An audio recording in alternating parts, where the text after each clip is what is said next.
The Art of Self-Control, Lecture 4.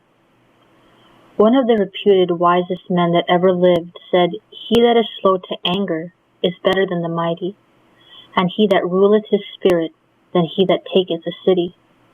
Of course I refer to Solomon. This lecture on the art of self-control might be said to be an amplification of that utterance of Solomon.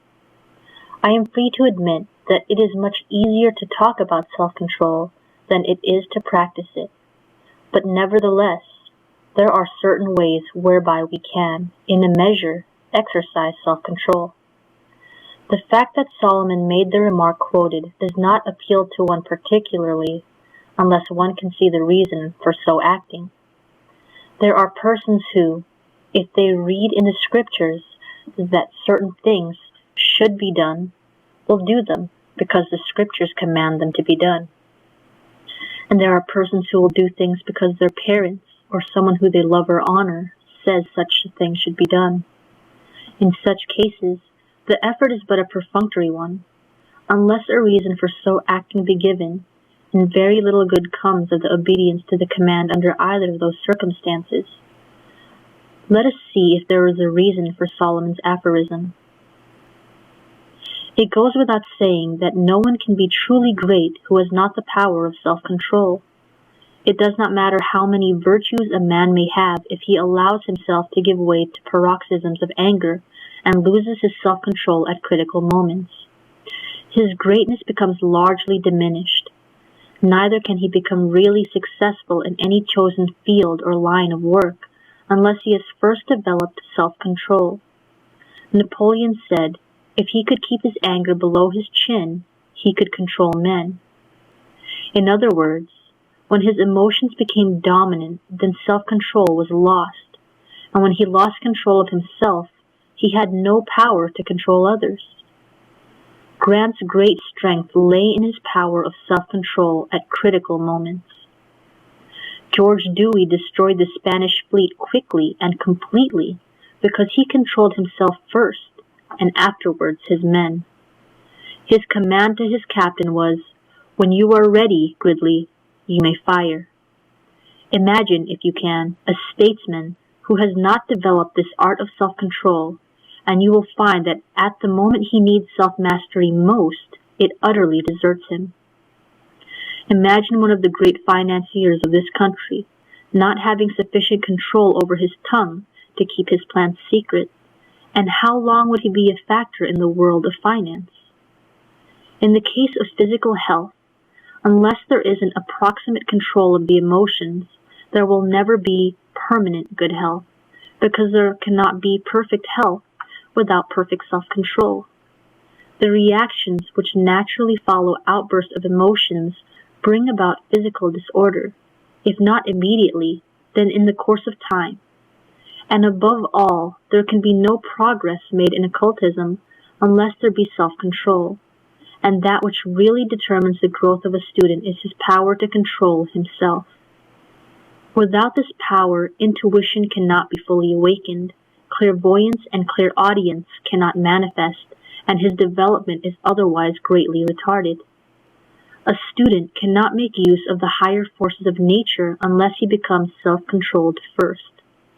A mental healer cannot assist or relieve a patient so long as he is in a perturbed condition of mind himself. A student cannot dominate his own body unless his mind is poised and undisturbed. He cannot concentrate on a person at a distance and get his thoughts unless he has the power to make his own objective mind quiescent, while the power of concentration is put into action. Some of the reasons I have given why we should master the art of self-control may not interest or appeal to many of you from an intellectual standpoint, but here's one that may. Every time you lose your self-control, your aura or photosphere becomes so actively inharmonious that all the creations you wish to draw to you are repelled. You cannot be a successful creator upon the spiritual, mental, or physical planes unless you are able to control your emotions sufficiently to enable that which you have created to come to you. Another reason for expressing self-control is this. One can never escape from pain until self-control is acquired. One can never reach the place of peace until the conquest of self is made. As understood by the occultist, self-control is the control of the objective mind by the subjective mind. Another way of expressing the same thing is to say that self-control is the control of the emotions by the higher mind. This latter statement may seem more tangible to you. Sensations and emotions are the manifestations of the objective mind of man, as we have heretofore seen. One complete conquest of the objective mind by the subjective mind is sufficient to establish self-mastery. In other words, we do not have a new objective mind to conquer in each natural incarnation. To illustrate this, let us take hydrogen to represent the objective mind and oxygen to represent the subjective mind. Now the time for the union of the two minds has come, and the oxygen blends with the hydrogen, making a drop of water. The union of the two in the drop of water corresponds to the union which makes the real inner man. This drop of water may be at one time in a clay jar, at another time in an iron vessel, and another day in a crockery bowl, and then in a Dresden cup. It is the same drop of water, no matter what its environment may be. And so it is.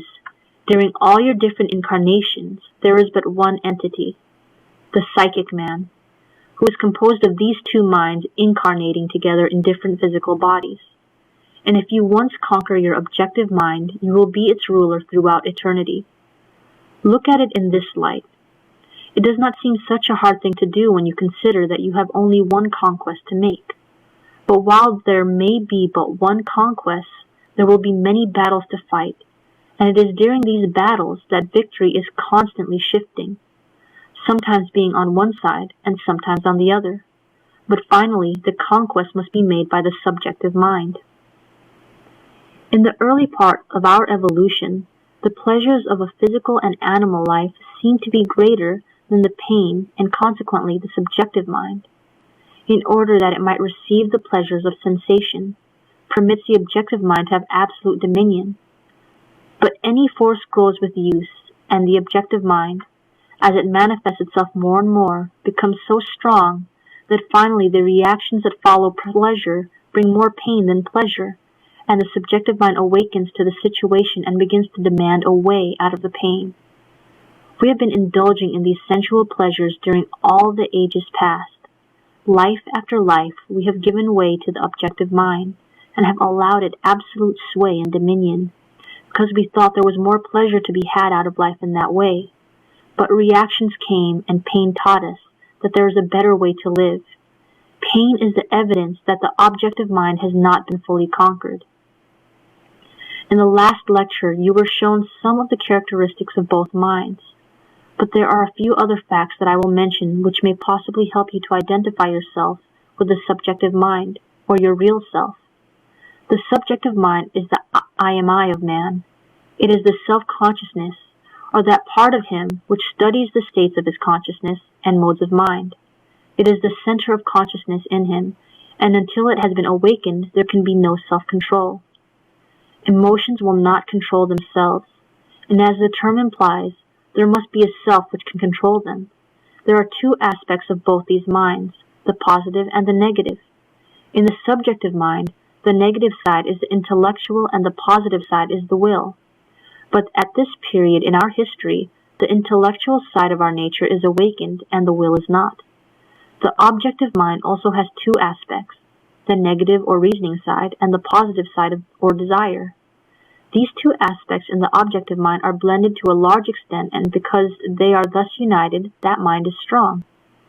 Our first great object should be to awaken the will portion of our fourth aspect of the subjective mind, in order that the will and the intellect united may control the objective mind.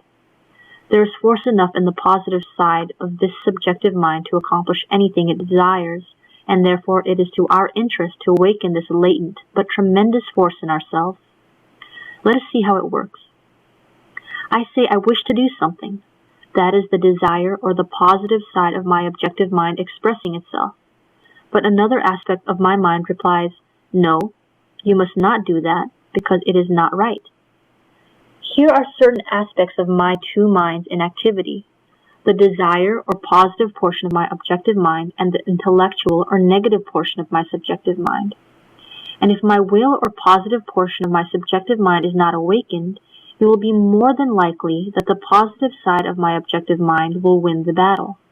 But if the positive side of my objective mind says, I want to do something, and my will or the positive side of my subjective mind says, you do not want to do anything of the kind and you shall not, then there is put into action a greater force than desire, and the desire is overcome by the higher or positive side of my subjective mind, the will.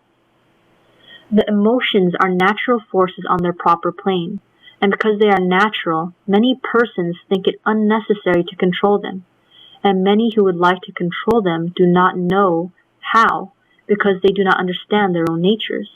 Because a thing is natural, is no reason why it should not be controlled. Electricity is a natural force, used properly for illuminating purposes. It is a very good thing. But it is a natural force that can be used to destroy human bodies and valuable property also. So there may be a perversion of natural forces through the misuse of them, or by not controlling them. To understand our emotions, we must analyze them, since they seem to make up the greater portion of ourselves, and their name is legion. In appearance, they are many, and yet on close analysis, we find only 4 basic ones, and the battle will not seem so hard if we can realize this. The first great emotion, the one that causes the most needless suffering, is fear. The second cardinal emotion is sensuousness. The third basic emotion is sex desire, and the fourth and most subtle of all is vanity. These are the basic elements of the emotional nature. You cannot conceive of any emotion that has not its origin in one or more of these 4. Let us briefly examine the nature of these emotions, since the larger part of the actions of mankind are directly attributable to one or more of them. Fear is the cause of most anger, most jealousy, most murder, failure, theft, doubt, discouragement, despondency, and many other lesser inharmonious conditions. Analyze any one of these states of mind, and you will find that fear is the father of it. Eliminate fear, and you have destroyed the root or basis for many of the emotions which lead men astray. Begin your fight directly upon fear, not the many phases of it, and a tremendous amount of force will be saved. For it must be conquered before very much will be accomplished in life. You remember you were taught in another lecture that the mind is magnetic and draws to itself whatever it frequently thinks about. When you are constantly fearing something, you are drawing towards you the thing you fear, and the reason humanity has not been swept from this planet long ago is because it has shifted its fears from one object to another so often that it has never held to one thing long enough to destroy itself. To accomplish rapidly the destruction of this great enemy, it is well to begin by controlling some of its grosser forms, such as physical cowardice. Great numbers of men and women are inwardly the most wretched cowards, and yet suppress the external expression of their fears because ashamed of them. Here is where the fear of public opinion is greater than the fear of something else, and the emotion is not conquered but shifted. Try to conquer your cowardice, because it is an enemy of you and is retarding your development. Then there are very few persons who do not fear someone. You may not be conscious of the fact, but if you stop to think, you will see that it is true. You dread to meet Mr. Blank because you do not know what he will think of you, or because he is wealthy and you are not, and you are afraid you cannot make so great a display as he can, or perhaps you have heard that Mr. Blank is a great statesman, and you are in awe of statesmen. So you stammer and grow red and wish you were 1,000 miles away when you are introduced to him. The first thing to do toward overcoming this fear of persons is to declare, I am not afraid of Mr. Blank, nor of anyone else. Then calling to mind the image of Mr. Blank, say to it, as if he were there in person, Mr. Blank, you have not the power to make me uncomfortable, and I am not afraid of you. And continue to repeat this assertion till your perturbation has subsided, and you will feel that you could face him without a tremor or fear or embarrassment. Many women are afraid of mice. I've seen a room full of women put to the most ignominious flight, screaming like lunatics because a tiny mouse ran across the floor. To cowards of that class, I would suggest that you put a mouse into a cage and keep it where you can look at it. Examine its little body through a magnifying glass and make friends with it, declaring constantly while you're looking at it that you are not afraid of mice, that there is nothing about them for you to fear, that they are small centers in consciousness and you are a large center in the same consciousness, that the same life principle that sustains them sustains you. And after you've come to realizing sense of your relative positions, your fears will fade away, never to return. When you have eliminated the grosser forms of fear, then attack the finer forms, such as fear of the unseen or the unknown. Many persons' lives are made utterly wretched because of their fear of the future. They are continually expecting things that never happen. Others are afraid of the criticism of the world, and a common question on their lips is, "What will people think?"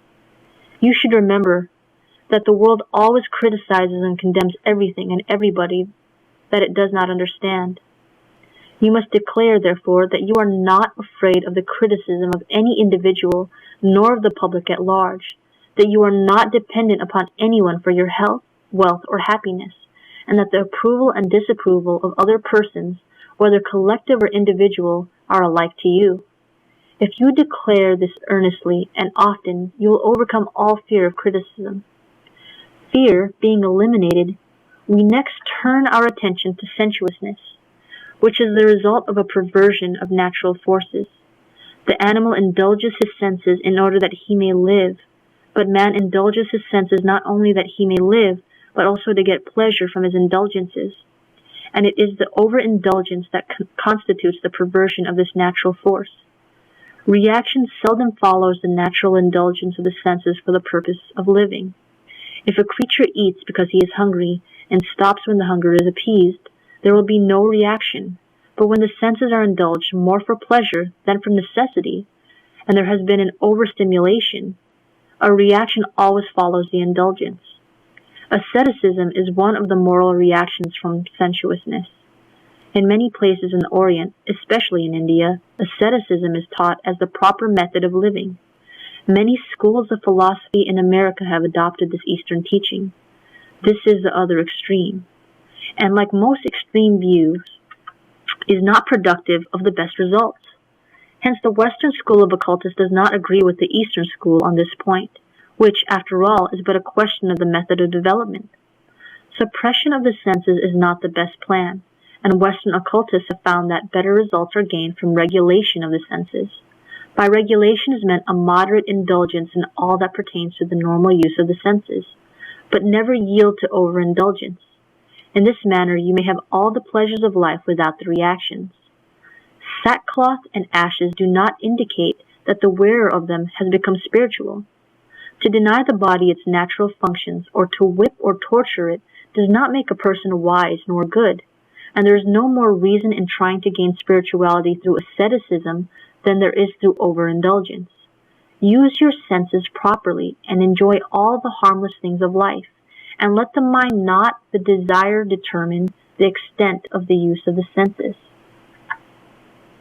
This is regulation, the teaching of Western occultism. The third basic emotion that mankind has to learn to control is sex desire. This, too, is a natural force, and is a part of the force of life and love. It is a part of the force of magnetic attraction, manifested in the absolute, and manifesting every part of it according to the nature of its vehicle. In the minerals, it is chemical affinity. In the animals, it manifests as a desire for procreation. In man, this force, like sensuousness, should be regulated. Here again, Western occultism differs from the Eastern schools, where asceticism is taught. In man, this emotion should be so well regulated that it should become a creative force instead of an animal desire for procreation. I do not mean that this force should only be transmuted into mental power, but that it should be used to consciously create bodies, unmarred by passion, for the use of egos who desire to reincarnate. Use this natural force. Do not abuse it. Regulate it, but do not eradicate it. The normal condition of man requires that no part of his body should become atrophied or useless, but that every part of him, whether spiritual, mental, or physical, shall be in perfect condition. The fourth great emotion that must be conquered before perfect self-control is acquired is vanity. The emotion is so subtle that at times it almost baffles us. The peculiarity of this fault is that the victim does not recognize his defect of character. You can seldom convince a vain person that he is vain, and because of its subtlety, it is the hardest and the very last emotion we have to conquer. The first aspect of this fault is the grosser or physical vanity, which pertains to admiration for its own particular attractiveness of feature, form, or face.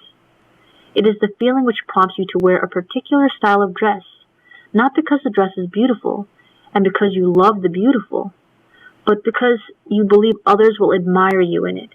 It is the same feeling which could cause a person to mutilate his horse's tail in order to attract the attention of the public to his horse, and then to himself as the owner of the horse.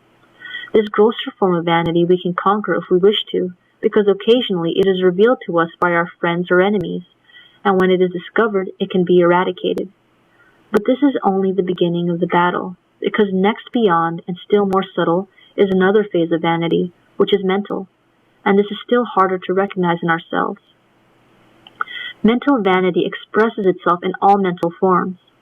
If a man discovers that he is in a small degree superior to his fellow men, he feels it, and often looks with contempt upon his weaker brothers. He tries to dominate those whom he believes are his inferiors in intellect, forgetting the fact that he himself is but a cosmic infant as compared with the souls who have passed in evolution beyond him. And it sometimes requires many incarnations and many sad experiences to eradicate this defect of character, which really limits his evolution. Then comes spiritual vanity, and this is the force which actuates all reformers. It is this vanity which makes men say, all is wrong with the world. It is another way of saying the supreme consciousness is wrong in its management of terrestrial things, and I must go forth into the world and right it. God has made mistakes, and I shall correct them. I shall lift all humanity up to my plane and help all mankind to my level. I will convert the world to my views, and the people shall accept my conception of God, my politics, or my religion, and men shall be proselyted to my truth. Spiritual vanity comes in such a subtle guise that one does not recognize the motive that lies behind one's efforts, and yet the time comes in the evolution of that particular individual when his spiritual vanity must pass away, as it usually does, in martyrdom. There comes a time in that soul's career when this spiritual vanity is burned out of his nature and he becomes a perfected, self-conscious center in the universal consciousness, impersonally working for the raising up of the whole of mankind according to the divine plan.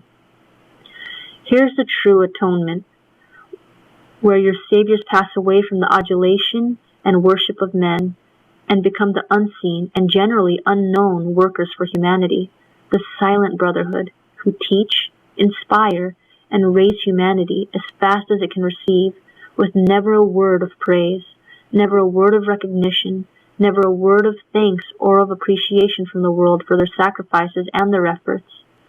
Spiritual vanity must pass away before perfection is reached.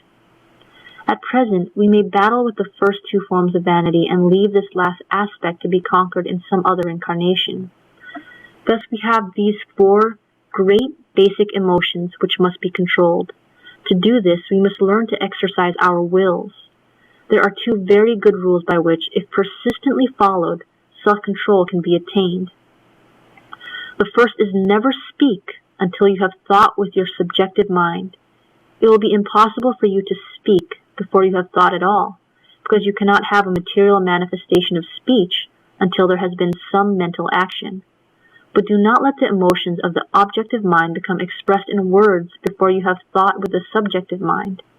In other words, let your thought be divorced from emotion before you attempt to express your thoughts in speech. For example, you walk out of a warm room. Suddenly the cold air strikes you, and immediately you exclaim, "I am catching cold." This remark is the offspring of the emotion fear and is not the result of your becoming conscious of a little fresh air. The objective mind commences to manifest fear, and it speaks into existence a creation of sickness. Now, if you will stop and think with your subjective mind before you exclaim into existence that cold and claim it for your own, you will destroy the fear which would be the father of it, and no cold could be created for you. The second rule is, never act until after you have thought with your subjective mind. Acting upon emotion usually leads to regret, and is always followed by a reaction. 1,000 cases could be cited to prove the truth of this statement, and I have no doubt that you have thought of many examples. These two rules, if put into practice even occasionally, will help you. But if you practice them constantly, you will be surprised to see how soon you will begin to dominate the 4 cardinal emotions, and after they are destroyed, all the others must disappear, because they are but branches from these 4 principal emotions. There are certain aids which will assist you to carry out these rules. First, you should realize that all uncontrolled emotions are the result of ignorance or undevelopment, and this knowledge will rob them of their power over you. You will know that you are at the emotional point in your evolution, which is an indication of ignorance of your own power of self-control. Then you will soon begin to see the need of development and set about correcting the fault. A child fears the dark because he does not know its nature or its cause.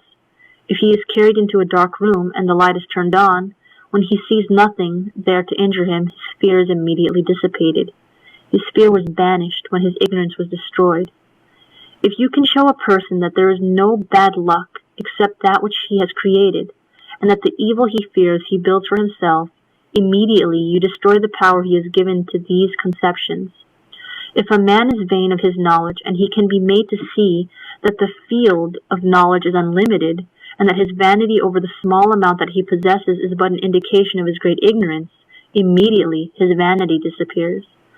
So it is by enlightenment that any or all our emotions are controlled or eliminated from us. The second great aid is this.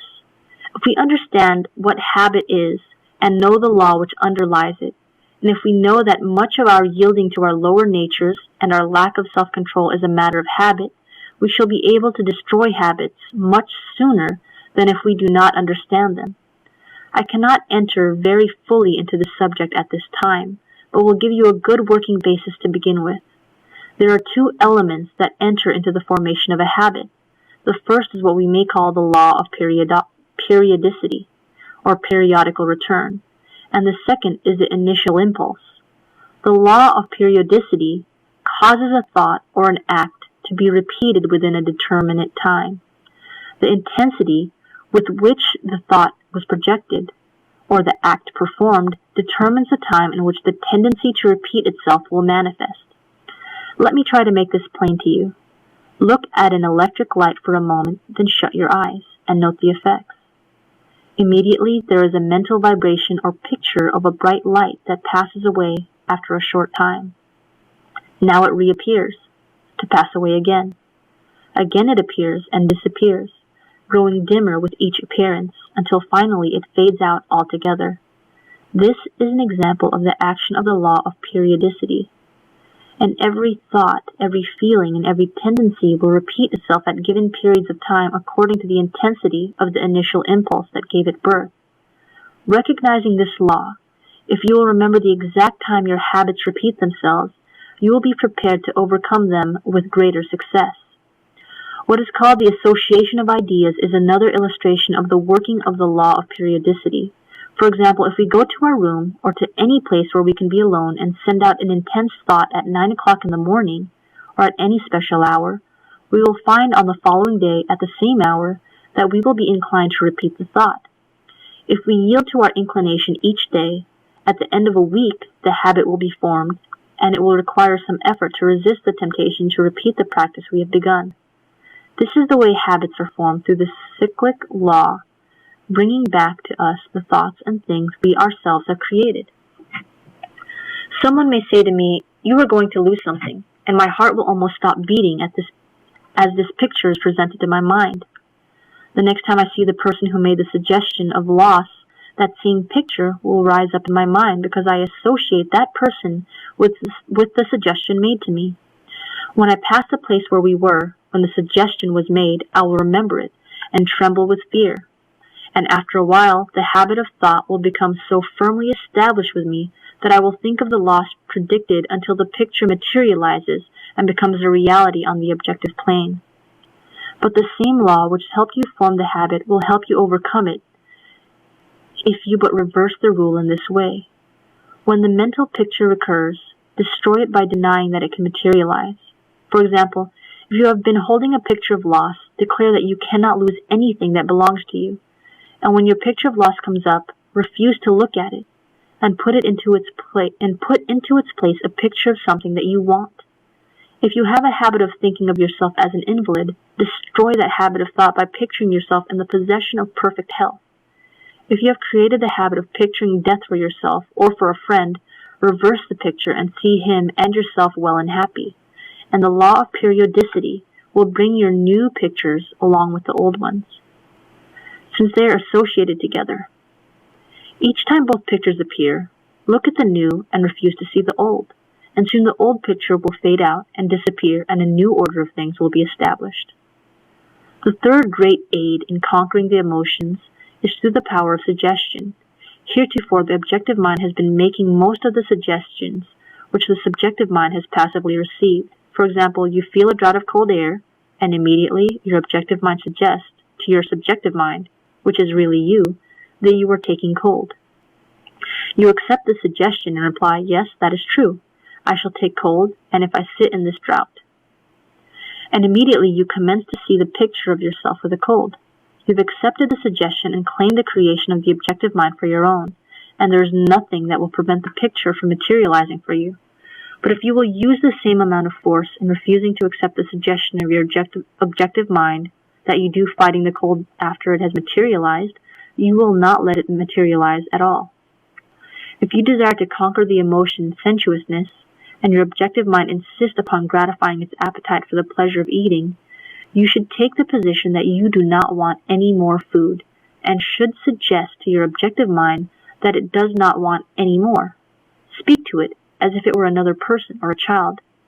If you have the habit of drinking or smoking, and you wish to overcome these habits, suggest to your objective mind that it does not want to drink or smoke, that there is no real pleasure to be derived from the gratification of these tastes or appetites, and you will soon see, if you persist in the use of suggestion, that your desires will change, and you will conquer sensuousness without a great deal of inconvenience or annoyance.